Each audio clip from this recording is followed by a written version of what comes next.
Hey guys, what's going on? Just finished up day 2 of the Toyota Series here on Grand Lake. I'm going to give you guys the tournament wrap-up report. Sort of tell you guys exactly what I did this tournament, how I fished, and maybe it can help you guys catch a few more.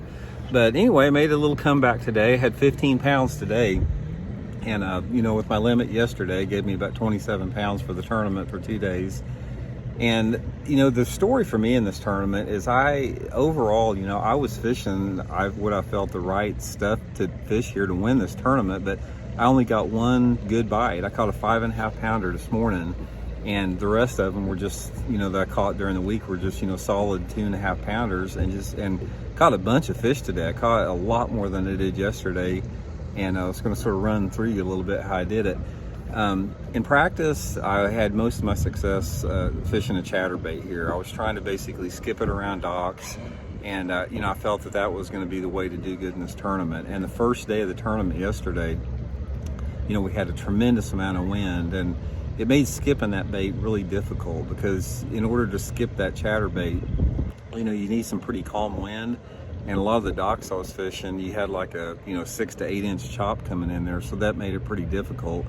But I wound up catching a limit of fish. I only caught 5 yesterday. It took me all day to do it. And the thing that got me keyed in today to catch the better bag today was 2 of the fish that I caught yesterday on the chatterbait. When I skipped it in there, I got a backlash, because the chop on the water. And 2 of the fish I caught, when I picked up on it after picking the backlash off, they were swimming out with it. So it didn't take me long to figure out it's like these fish are going to hit a jig. There's no doubt in my mind. But I didn't make the adjustment yesterday. With the wind that we had, I just felt that I needed to stay with those moving baits like a chatterbait and the spinner bait, so I didn't pick up the jig yesterday.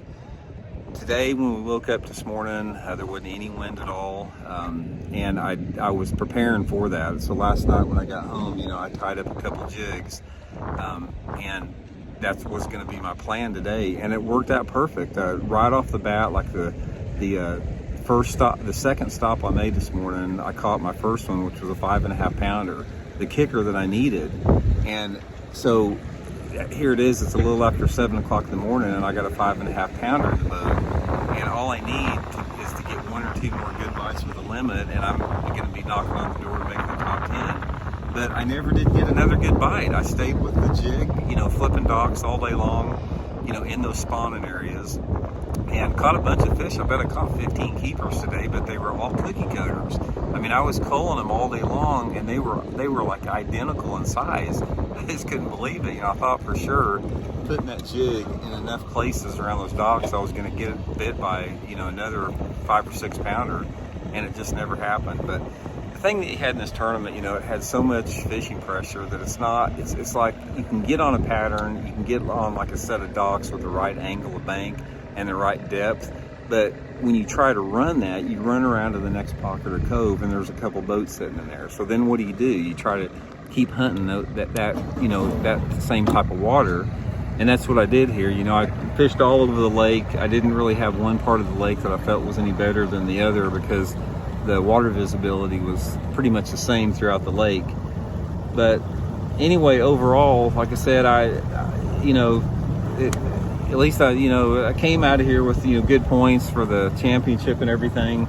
I just wish I'd have got one more a good bite yesterday or one more today, and I'd have been in really good position to make the top 10. But I'm looking back, and I'm pretty happy with it. I'm not happy that I didn't make the cut, but I'm pretty happy that the way that I practiced and fish. I had a short practice. I felt that I needed to stay in the type of water to give me a chance to win the tournament, and I did that in the tournament. I didn't lose a single bass this tournament, and that to me is a big deal. If you can fish clean, you can't really complain about it. And made an adjustment. That the weights were down today. That they didn't catch them near as good today. So they figure out under tough conditions and come back and make a comeback the second day. I'm pretty happy with that.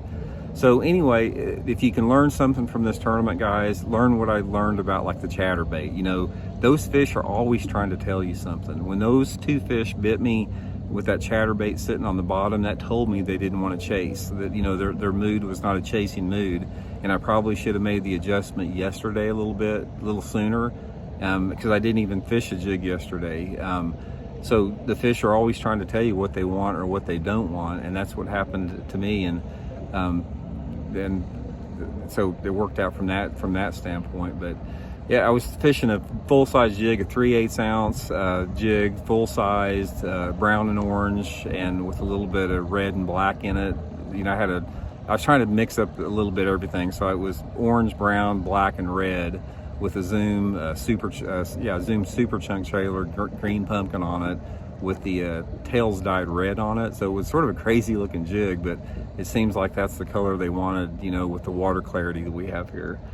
So anyway, guys, appreciate you all following me this week for covering practice and the tournament. Much appreciated.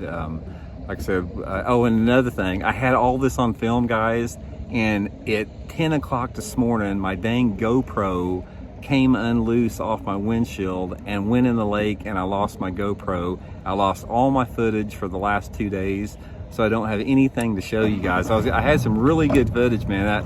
When I caught that big one, that 5.5 pounder, that was a cool shot. Lost it all, so I'm just gonna have to rely on telling you guys what it went down.